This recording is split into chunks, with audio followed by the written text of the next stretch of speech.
Not gonna lie, he hit me with a body shot in that first round. He hit me right in the solar plexus and it got me, you know what I mean? That was why I thought I was winning the first round up to that point. I'll be back better. It's as simple as that, because I haven't seen the last of me. Ilia Topuria didn't have to comment after Paddy Pimblett was stopped by Justin Gaethje. The outcome told the whole story on its own. What once looked like a guaranteed blockbuster matchup vanished in a single night. Behind the scenes, the UFC had been positioning Topuria for a huge comeback, and the narrative was easy to sell. Pimblett keeps stacking wins. The spotlight gets brighter. And when Topuria returns, the collision is inevitable. Two rising stars, massive hype, and a Europe versus Europe showdown that could headline any card. Now, that momentum is gone.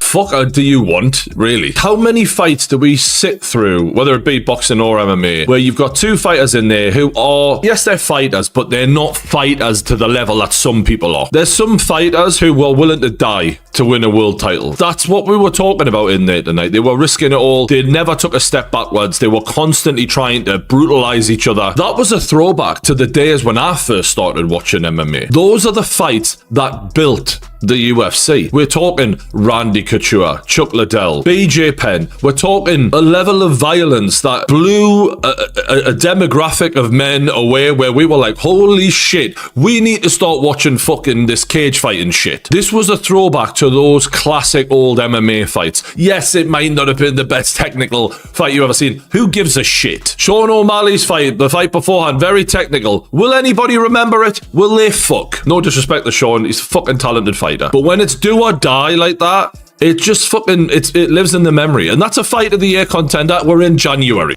Dana, I remember when Paddy first arrived in the UFC, you were saying stuff like, well, his entrance is good and it's all well and good to get the fans, but he needs to be able to fight. Obviously, we've seen him have great wins before, but to show you the durability he had in that fight tonight, do you feel like even though he lost, he considered one of the best in that division moving forward? No doubt about it. I mean, he was the favorite tonight. I think that's what every other one, he's the underdog and everybody thinks he's going to lose. Tonight he's the favorite. I don't think that his game plan was the greatest.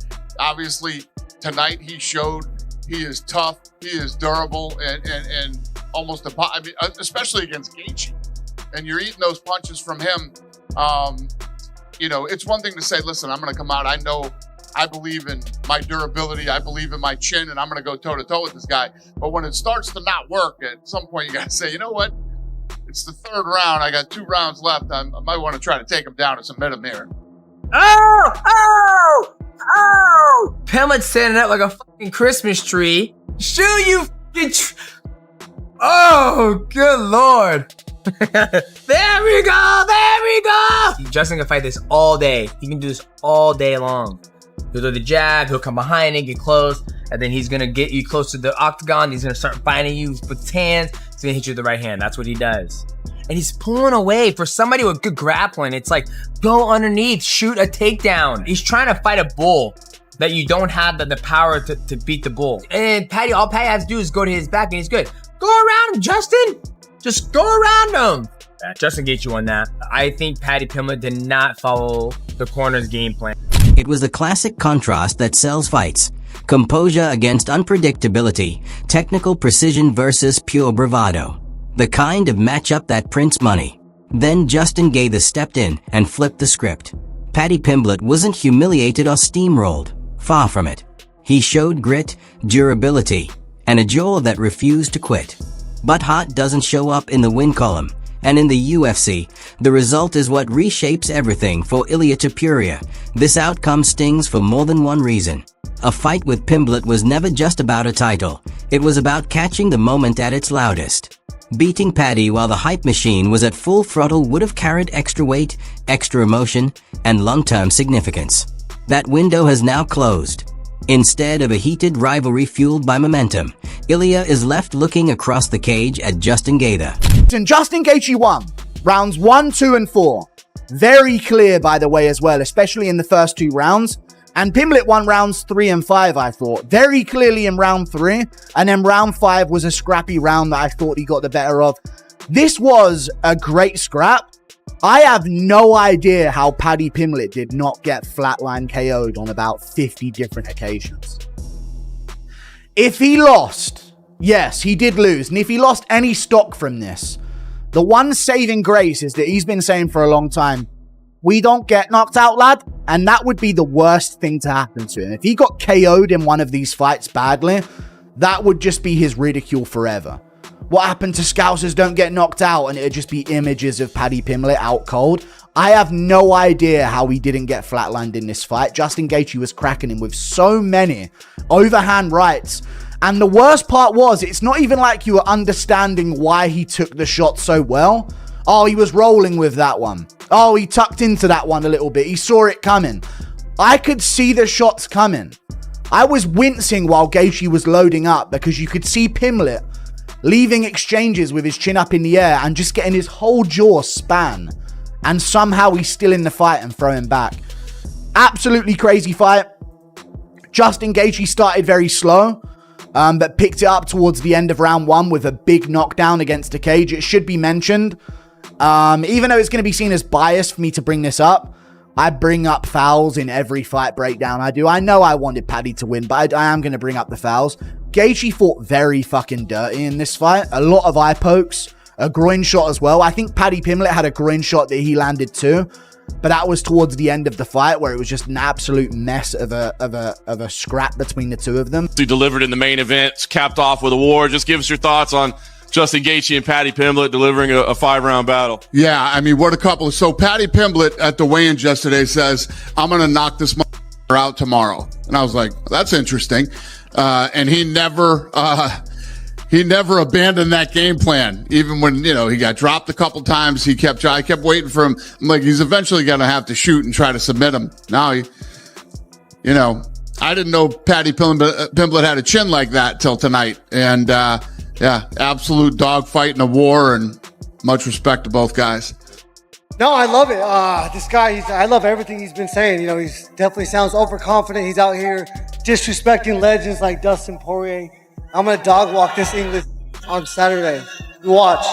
Lad, Dustin's never got a nice word to say about me, lad. So, I was honest and said he looked like shit against Gaethje. Fucking hell, stop fucking crying. You can't get That wasn't even the fight you were talking about. You said his last fight. Which? No, I'm saying Dustin looked like shit against Holloway. That was what I said. He would also look like shit against Holloway. Well, we'll see. Once I beat you, I could end up fighting him. Well, you won't be fighting him. The irony is that the replacement opponent may be more dangerous, more violent, and arguably more accomplished, but the moment doesn't carry the same electricity. That's where the frustration really settles in. Ilia Topuria has never shied away from self-belief. He's challenged the entire division, poked at rivals, and talked openly about running through the weight class. This time, though, the confidence meets a different kind of test. It's not the matchup he envisioned, it's the one circumstances demand. And from a stylistic standpoint, it's an entirely new battlefield. But after the show, we were just talking, and he looked me dead in the eye, and he goes, I'm going to be one of the biggest stars in the UFC. A year before his debut. And I just thought, yeah, maybe. I thought, looking at his skill set, I thought, you know what? You've got a long way to go to get to that elite level, but there's something about him. But I don't know if I fully believed it, but he did. And it's that belief that puts you into positions like this, because yes, he lost the fight, but there was a period where when Paddy had that iffy decision, people thought he didn't belong anywhere near a Justin Gaethje, and he's come on a long way. And I think he can look at this fight one of two ways. He can get downhearted and think, well, I didn't win, or you can think, well, it was my first go at it. I've got a lot to learn. Look at the likes of Michael Bisping. You've got to keep fucking coming in order to get your hands on that gold at some point. And that was the first time Justin Gaethje's gotten to 5 full rounds. And I think Paddy proved a lot to a lot of haters out there that, like, look, all right, you might not like him, whatever. He's got fucking balls and he's willing to fight to the bit. Paddy represented disorder, awkward exchanges, chaos in the scrambles, and fights that refused to follow a clean script. Justin Gaethje represents something else entirely: forward pressure, accumulated damage, and non-stop violence. Against Paddy, Ilia Topuria would have played the role of the surgeon, slicing through hype with precision. Against Gaethje, there is no clean dissection, there's only survival. Everyone understands that reality. The fans, the analysts, and Ilia most of all, that's why the response hasn't been excitement, it's been adjustment. This wasn't the road he mapped out. But there's an unavoidable truth in all of it. Champions don't get to pick the easy option. And if Ilia wants to cement himself as the true ruler of the division, taking out Justin Gaethje may speak louder than beating Paddy ever could. Even so, the disappointment lingers. The UFC was steering toward Topuria versus Pimblett. The audience was ready for it. Now the picture has shifted again. Paddy resets, Gaethje advances, and Ilia returns to a division far more dangerous than the one he stepped away from. The blockbuster matchup is gone, and with it, the moment everyone was waiting for.